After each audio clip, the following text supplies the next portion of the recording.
Hey up everyone! So now that the London Film Festival is over, I finally feel like I've seen enough of this year's Oscar buzzy titles in order for me to start doing more prediction and discussion videos for the 2025 awards season. So yeah, over the next coming weeks and months, I'm going to be doing bids on Best Supporting Actor, updated Best Actor and Best Actress predictions, Best Picture, Director, the screenplays, you name it. So yeah, if you want to stay up to date with all my upcoming awards season content, be sure to click that subscribe button, turn on the little bell if you want to get notified.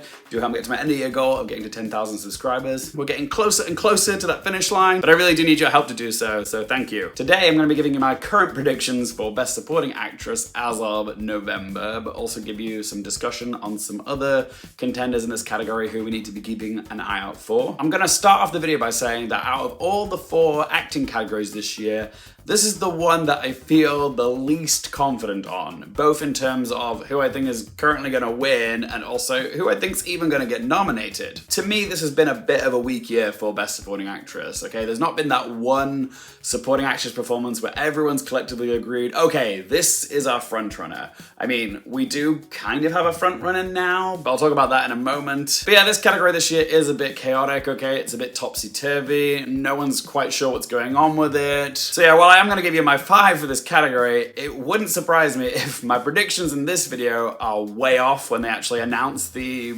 nominees in January. Most of the predictions that I've made here, I don't feel are locks. I don't feel 100% confident on a bunch of them, so yeah, it wouldn't surprise me if I get 1, 2, or maybe even 3 wrong. But it's fun to have a guess. It's still pretty early days, okay? We still have like 2 months before we get our Oscar nominees, and there's a lot of like critics groups and precursor nominations to come before that, okay? So we don't really have a whole lot of data to go off of right now. I mean, we do have the Gotham Award nominees, but that's about it. And the Gotham nominations don't really count for much with the Oscars. So yeah, at this stage, all we really have is like critics reviews, first reactions, and like my initial gut feeling as to who I think is going to get nominated. Yeah, be sure to let me know your thoughts and predictions for Best Supporting Actress in the comment section down below. Get involved in the discussion. I love hearing from you guys. All right, so let's get started with my number 1 pick for Best Supporting Actress as of November. The supposed frontrunner of the pack right now is Zoe Saldana for her performance in Emilia Perez. According to Film Twitter and the Awards Expert app, Zoe Saldana is the number 1 pick for most people right now. She seems to be the selected, chosen frontrunner at the moment, and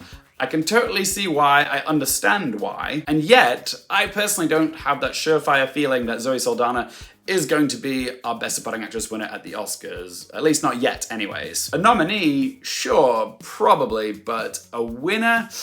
She starts collecting some precursor trophies, then I'll probably start changing my tune. But at the moment, Zoe Saldana is my number 1 pick, and not because she was my favorite female supporting performance of the year. Heck, I would even say that she's a co-lead in this film. And I've not put her in at number 1 because I think she is definitely going to go all the way and win this, or because everybody else has currently got her in at number 1 and I'm just going with pack mentality.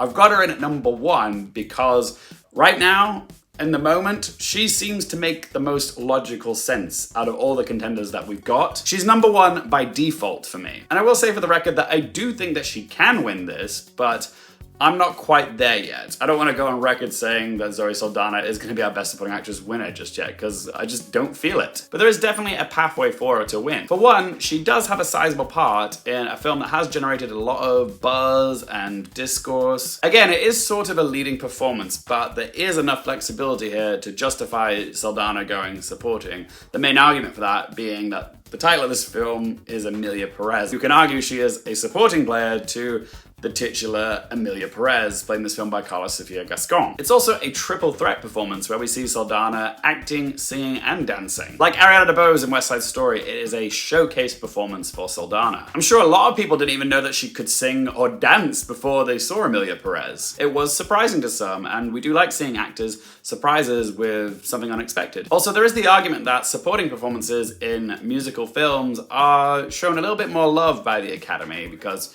you've got winners like Ariana DeBose for West Side Story, Anne Hathaway for Les Miserables, Jennifer Hudson for Dreamgirls, and Catherine Zeta-Jones for Chicago. But she's not the only supporting player in a musical this year. I mean, just look at her co-stars, Selena Gomez and Adriana Paz. There's also Lady Gaga in Joker Folie à Deux, Ariana Grande in Wicked. So yeah, there's a fair bit of competition this year. Saldana also has a few emotional moments in this which do feel like Oscar clips, more so in the first half, I'd say. In the second half, her character kind of gets forgotten about. She's just kind of there, and her character lacks a bit of agency in the second half. But the thing about Emilia Perez as a movie is that while it did get a lot of praise and accolades out of Cannes, winning, you know, that 4-way split prize for Best Actress for the Ensemble of Ladies, as well as the jury prize, I was one of the first people that saw this film who wasn't quite sold on it being an Oscars movie. I thought this might just be a Cannes type movie, you know, a weird, ambitious film that gets lauded, you know, in Europe, but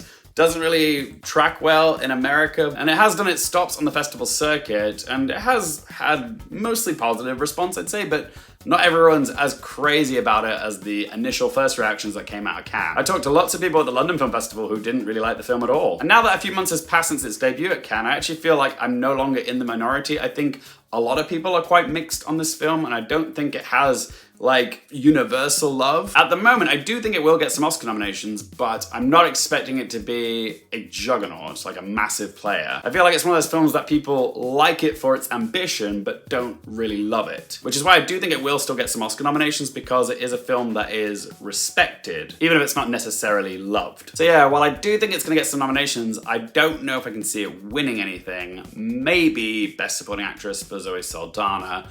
Maybe Best Song.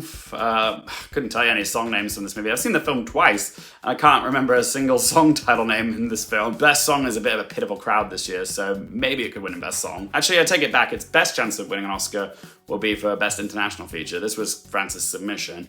And if it does get into Best Picture, which I am predicting, they always go with the international selection that's in the Best Picture lineup. But yeah, this really does seem to be a case of good timing for Zoe Saldana, because let's face it, if Emilia Perez, the film, had come out last year, then Saldana wouldn't have had a chance against Divine Joy Randolph for The Holdovers. And even the year before that, even though Jamie Lee Curtis managed to win over Kerry Condon and Angela Bassett, I don't think she would have even been nominated that year, okay? The competition was much fiercer that year. But yeah, playing devil's advocate for a moment, if Tilda Swinton hadn't decided to run for lead actress instead of supporting for The Room Next Door, I think that was the correct thing for her to do, by the way. She is a lead performance in The Room Next Door.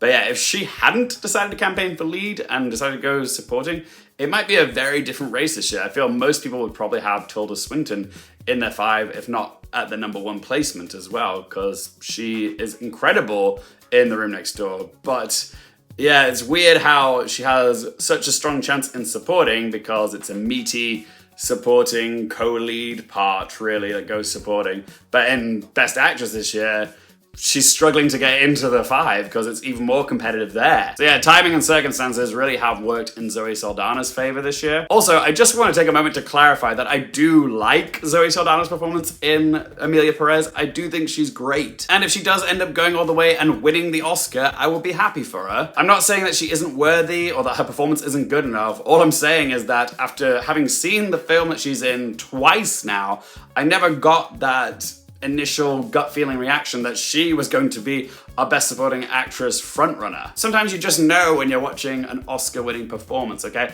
I had that initial feeling watching Ariana DeBose.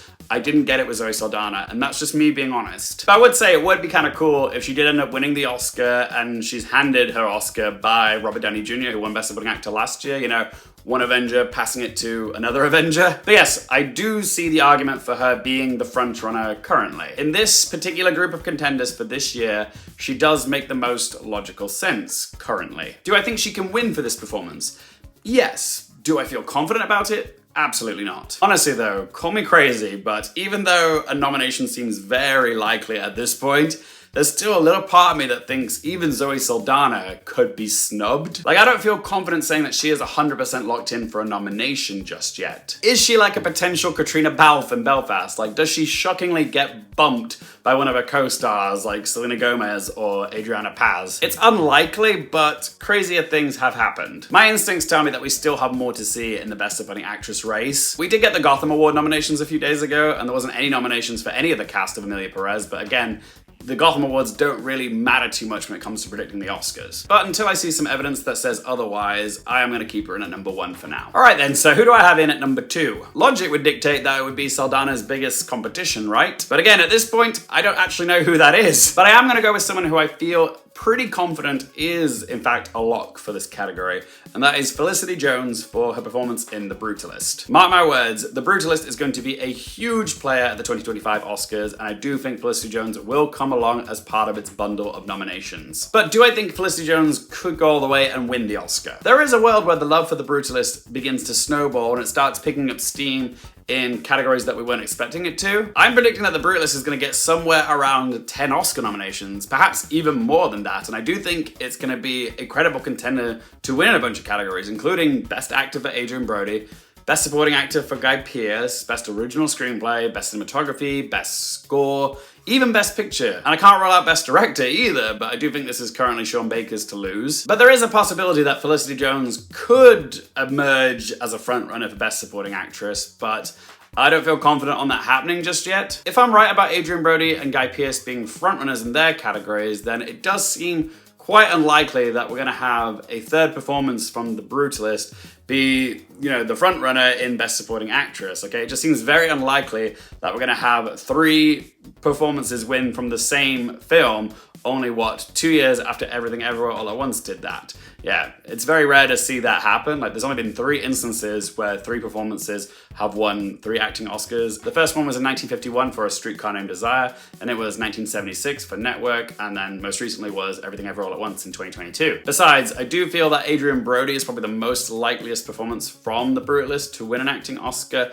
Guy Pearce, while this certainly does feel like this is his year, to finally get his first Oscar nomination, he does have some serious competition this year from Denzel Washington in Gladiator 2. He's really, really good and could be coming for his 3rd Oscar.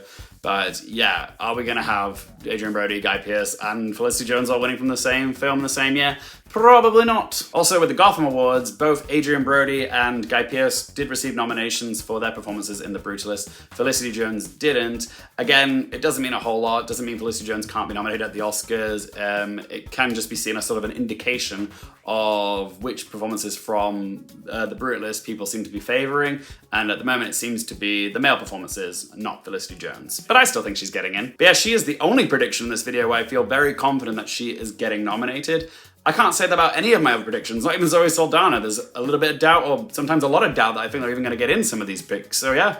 But yeah, Felicity Jones is really good in this. Now granted, she is more in the second half of this film than the first. She's kind of like a flip reverse of Zoe Saldana. But yeah, you still very much feel her presence in the first half of the film, even though you don't actually see her on screen a whole lot. But yeah, there's also a lot for her to work with in the second half. Her character is in a lot of pain throughout the story, and she's also a Holocaust survivor, and she gets a big dramatic speech and a confrontational scene towards the end of the film. There's a few scenes of hers which feel like Oscar clips. At this point, I would say she is a comfortable prediction for a nomination, but for her to win, she would need to start winning a few prizes in critics groups or the big precursors in order to make me feel likely that she could end up winning this. But yeah, for now, I've got her in at number 2. So for next up at number 3, I'm gonna go with Ingenue Ellis-Taylor for Nickel Boys. Now granted, she only has a small role in this, but Ingenue Ellis-Taylor leaves a big impact with very little screen time. I saw Nickel Boys maybe 3 or 4 weeks ago, and her performance in this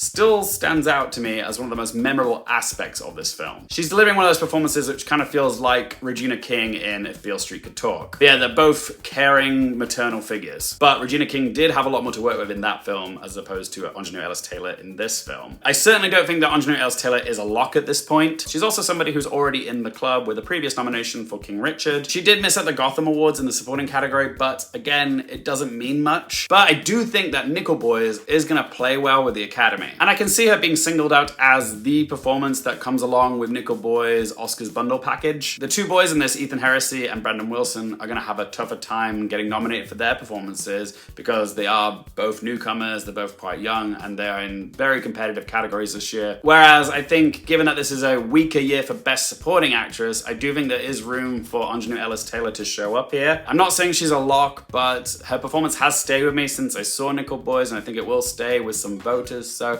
I think there is a pathway for her to get in. So I'm gonna put her in at number 3 for now. Now, normally with my prediction videos, it's the last spot or the 5th spot that I normally struggle to fill, but as of right now, it's actually the last 2 spots which I'm struggling to fill because I don't feel confident on a lot of people, and I can make an argument for so many people. Like, we've got Danielle Deadwyler for The Piano Lesson, Saoirse Ronan for Blitz, Isabella Rossellini for Conclave, Selena Gomez and Adriana Paz for Emilia Perez, Toni Collette in Juror Number 2, Margaret Qualley in The Substance, Joan Chen in Dee Dee, Natasha Lyonne in His Three Daughters, Lady Gaga in Joker Folie à Deux, Adria Arjona in Hitman, and Ariana Grande in Wicked. Right now, I think most people would say that Danielle Deadwyler makes the most sense for the 4th slot. She is incredible in The Piano Lesson, okay? She genuinely makes that film better. The film is just more interesting whenever her character is on screen. And I know a lot of you guys have her in your predictions for supporting actress. I think most people have her in somewhere around the 3rd slot. I think a lot of people are feeling confident that she's gonna get in this year because she was egregiously snubbed a few years ago for Best Actress for Till. I see the argument, I understand it, and I do agree she is deserving of a nomination for The Piano Lesson. I'm just not convinced yet. I think a lot of people are letting Danielle Deadwyler's narrative cloud their judgment here. Sure, she does have the Supporting Actress nomination at the Gotham Awards, and everybody agrees that she is the best thing about The Piano Lesson, which is why I'm scared we might be in for a case of deja vu this year. Remember, Danielle Deadwyler's performance in Till was the only thing that was getting traction that year for awards. She was representing for Till. But as we've seen before in the past, if your performance is the only thing about your movie that is representing for awards contention, then that can put you at a disadvantage. If all that's being discussed about this film is one singular performance, then there's a chance that fewer people will be seeking the film out, making it a priority. And let's face it, The Piano Lesson isn't going to be a Best Picture nominee, okay? That's just a fact. And it's unlikely to get any traction in any other category other than Best Supporting Actress for Danielle Deadwyler. And while I do agree that she is overdue for a nomination and she is absolutely deserving for her performance in The Piano Lesson, I am concerned that she's going to be overlooked again this year because of how middling this film is overall, and also how there are some genre elements in it. The last third of this film firmly steps its foot into horror territory, and we know what the Academy is like giving nominations to performances in horror films. They don't do it very often. So many people are quite confident that Danielle Deadwyler is getting in as a sort of do-over and also, an overdue narrative as well. I'm not convinced though yet, because I don't really hear a lot of people talking about this film. Other than Deadwyler's performance, I don't see a lot of passion for it. Plus, this is a Netflix film, and given that Netflix are campaigning hard for their biggest competitor this year, Emilia Perez, with 2 potential nominations in this category for Zoe Saldana and Selena Gomez, it seems very plausible to me that Danielle Deadwyler isn't going to get as much energy, attention, or as big of a push from Netflix, and she may fall the wayside because of that. And I'm going to say the exact same thing for Natasha Lyonne for His Three Daughters and Adria Arjona in Hitman. It just seems very obvious that Netflix has their big hitter for 2024, which is Emilia Perez. That's going to be the film that's going to get the bulk of their resources and attention because it has the best chance of winning some prizes. And while there still will be campaigns for other Netflix films, they won't get as much attention. Just think of it as like Netflix's 2021 Oscars race, okay? They had their big hitter of the year, which was The Power of the Dog, got like 10 Oscar nominations, and also, The Lost Daughter got a few nominations as well. But the smaller films, which made less noise, like Passing, just didn't show up at all. Films like that tend to fall off their radar, okay? They don't get as big of a push. And while I know that Fences and Ma Rainey's Black Bottom did get some Oscar nominations and a win or two here or there, I think it's collectively agreed that out of all these August Wilson adaptations, that The Piano Lesson is the weakest of the 3. So I feel like there's a chance it could get left behind. And as a result of that, I think there is a strong possibility that Danielle Deadwyler could end up being snubbed. Unless I see some unrefutable evidence, like her getting nominations at all the big precursors, okay? Critics' Choice, Golden Globes, SAGs, BAFTAs, and even if she does manage to get all 4 of the big precursor nominations, I still might not even predict her, okay? She could be like Margot Robbie, okay, shows up everywhere but doesn't get in at the Oscars because of the genre bias. I would probably need to see her win something in order for me to predict her. So yeah, my unpopular opinion or hot take right now is that I think that Danielle Deadwyler is going to be snubbed again this year. But what do you guys think? Am I wrong? Am I being silly? Let me know your thoughts on Danielle Deadwyler in the comment section down below. But yeah, genre bias is a huge obstacle for her to overcome, and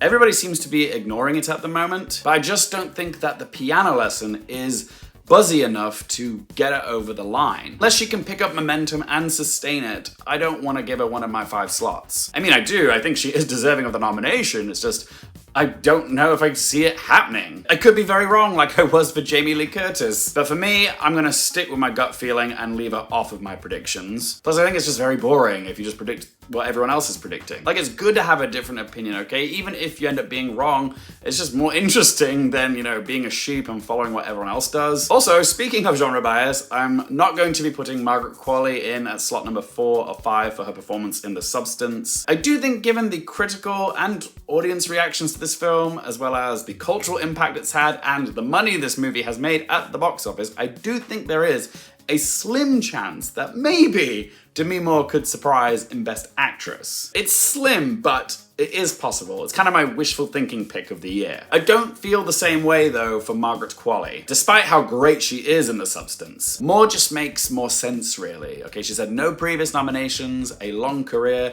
it's a transformative role for her, and it's arguably her most acclaimed performance to date. And all of that still might not be enough for her to land her first Oscar nomination. Because of what? Yep. Genre bias. But there's still a more compelling argument for Demi Moore than for Margaret Qualley. So yeah, I'm not going to predict Margaret Qualley. It would be a very cool nomination though, and if she were to be called out on Oscars morning, then you know for sure as shit that Demi Moore would also get called out when they announce Best Actress. Looking at the awards expert app, most people are predicting Saoirse Ronan will get in for Blitz. She seems to be most people's 4th or 5th pick. And she does make a lot of sense. She is great in Blitz. She's the heart of this film. She also gets to sing in it. I don't think a lot of people knew that Saoirse Ronan could sing. And also the Academy just loves Saoirse Ronan. Now that I've seen the film and I've had some time to think on it, I'm not as sold on her anymore getting into Best Supporting Actress for Blitz. Because for one, she seems more likely to show up for Best Actress in The Outrun, which is a far more impressive performance in my opinion. Will the Academy feel the need to give her the double nomination? It hasn't happened since 2019/2020 with Scarlett Johansson getting in for Marriage Story and Jojo Rabbit. But if anybody were to do it this year, it would be Saoirse Ronan. Okay, she is an Academy darling. Everybody loves her. But I'm still not sure about her showing up in Best Supporting Actress for Blitz because Blitz just didn't have the rapturous response we were expecting it to have. Because, yes, it's a World War II movie. Yes, it's a Steve McQueen movie, and there is so much incredible talent both in front of the camera and behind it, which is why it felt like a disappointment to so many people, because it was only good, not great. This film seemed to have the goods, but yet most people seemed let down by it overall. And because the film has this sort of kiddie adventure feel to it, I'm just not sure that the Academy is going to take it as seriously as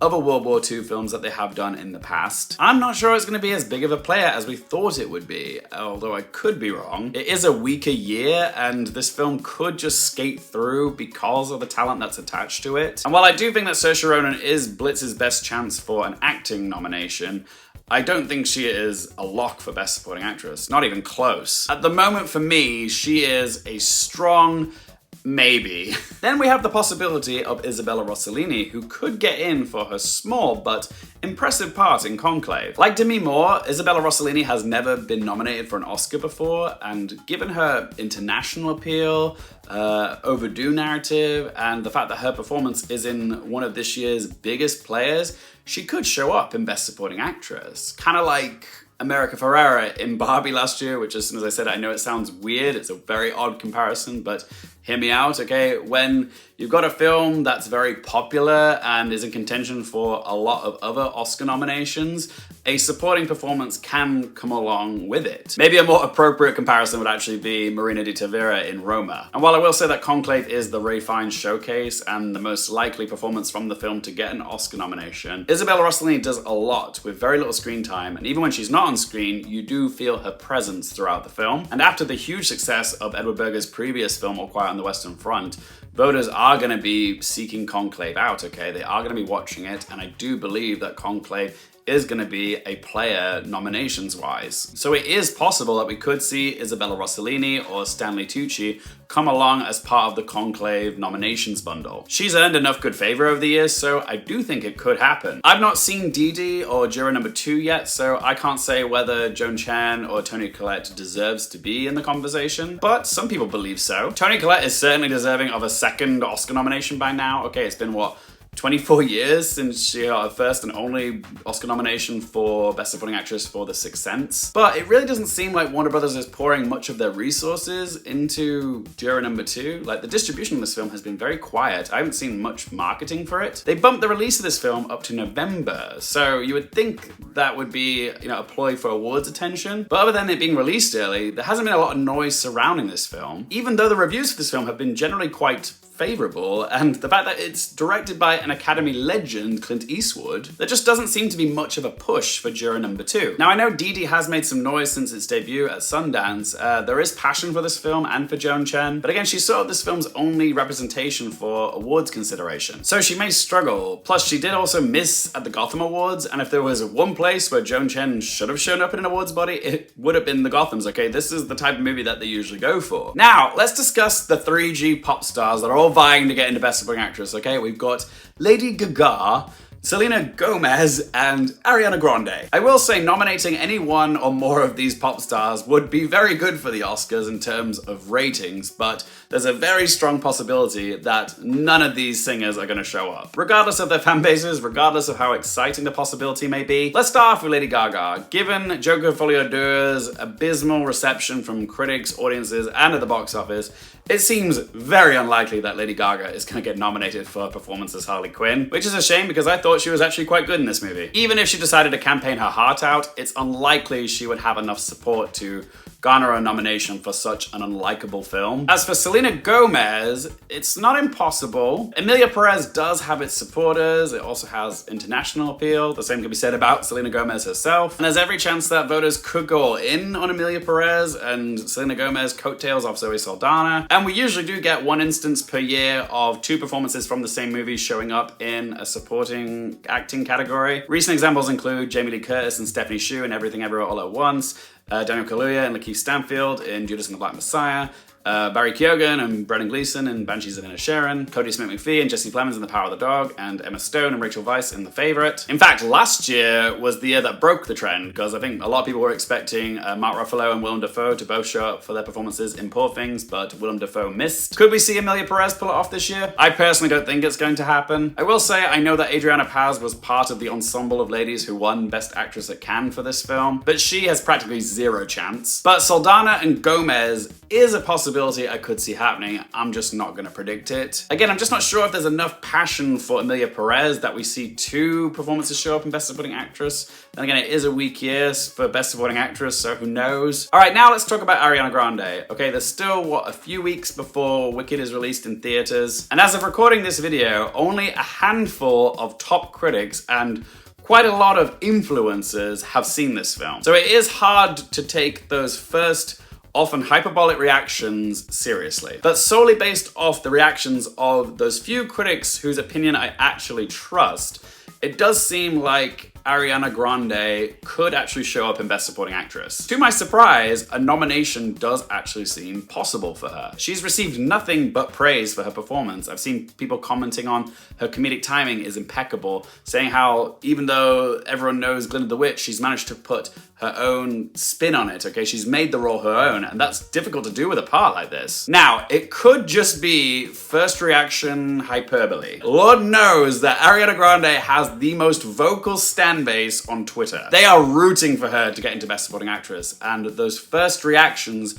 could be catering to the Ariana Grande fans for clicks, likes, and engagement, but it could also legit be true. Perhaps Grande is the triple threat performance that arrives just at the right time and gets a late surge of support as we're going into awards voting, and does show up in Best Supporting Actress, kind of like Danielle Brooks for The Color Purple last year. And just like it is for Zoe Saldana, supporting performances in musicals do have a pretty good shot of getting nominated. Often they are seen stealing parts, like Danielle Brooks in The Color Purple or Ariana DeBose in West Side Story. She could do it. And I'll admit, I haven't once entertained the idea of Ariana Grande getting into Best Supporting Actress for playing Glinda the Good Witch until I saw those first reactions, because it just didn't seem serious enough. But that's the beautiful thing about the supporting categories, okay? There's more flexibility for performances that aren't as serious, okay? I'm looking at you, Jamie Lee Curtis in Everything Everywhere All at Once, or Maria Bakalova in Borat's subsequent movie film, or even Alison Janney in I, Tonya. And again, it is a weak year, so she definitely could show up. But until I've seen the film, I can't say with certainty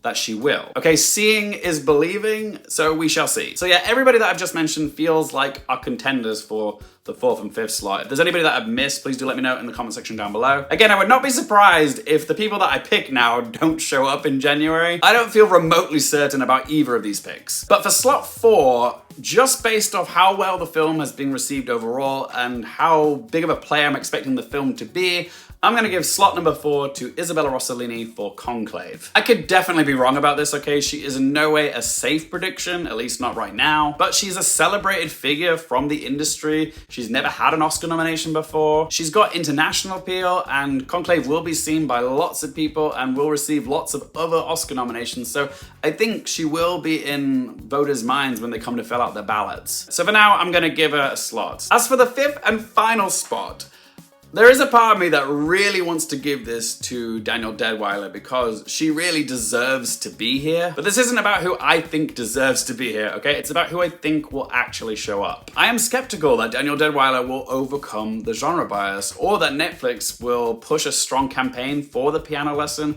when they've got a stronger contender in Emilia Perez, also vying for Best Supporting Actress. They have a potential winner with Zoe Saldana. Also, Emilia Perez is Netflix's best chance of getting a Best Picture nomination. So when it comes to Danielle Deadwyler, my gut is saying don't do it. Saoirse Ronan is tempting just because of her clout, because of who she is as a person. She is beloved, but it's such a shame that Blitz was just so mid. I can see it happening, but I need to see some visible love for Blitz. I think it's going to be largely forgotten about, but I could be wrong. I've not seen Wicked yet. I have no idea if Ariana Grande's performance is as good as those first few initial reactions are saying it is. Again, it's not exactly a serious role, but she could dazzle us with it. And the Academy are more friendly to supporting performances that are in musicals. I think Ariana Grande does have a better chance of being nominated than Selena Gomez, and I've actually seen Selena Gomez's performance twice. I've not seen Wicked yet. However, I never actually thought that Selena Gomez would receive an Oscar nomination for this performance. Others certainly think differently. I have seen her show up in some people's predictions, but they could just be the Selena Gomez superfans. My personal pick would be Adria Arjona for Hitman, but we all know that's not happening, okay? Nobody takes rom-coms seriously. I'm just thinking to myself though, if Wicked somehow manages to squeeze into the Best Picture lineup,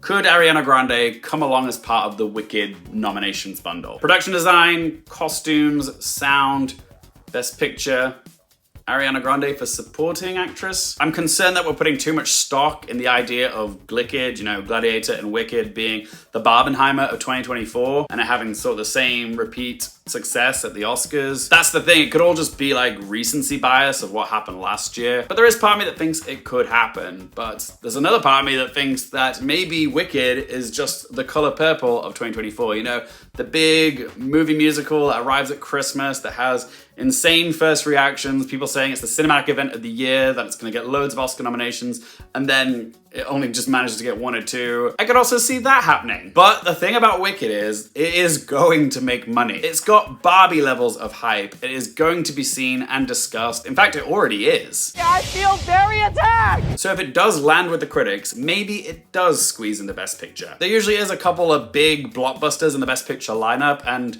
we only really have Doom Part 2 locked in at the moment. I think there is room for 1 or 2 big money makers to get into the Best Picture lineup. It feels foolish for me to predict someone whose performance I've not even seen yet, but there are enough factors here to make me think it could actually happen for Ariana Grande. Or maybe the Ariana Grande stans have been successful in brainwashing me. But yeah, as I am so lost on this category, I can afford to take a risk or a big swing here. I would rather it went to Danielle Deadwyler for her performance in The Piano Lesson, but I do think that Wicked will be a stronger player overall at the Oscars compared to The Piano Lesson. So I'm gonna be bold and give my 5th spot to, yep, Ariana Grande for Wicked. And no, this is not me bending to the will of the Ariana Grande stans, okay? I'm just looking at the evidence and trying to get a feel for all the factors, and somehow Ariana Grande just makes the most sense to me at the moment. Just for now, okay? Okay, there's a very strong possibility that I will take her out of my predictions once I've seen Wicked in 2 weeks' time. It's probably a silly prediction, okay? I admit that, but that's just how I'm feeling right now. But yeah, as of early November 2024, my current predictions for Best Supporting Actress 2025 are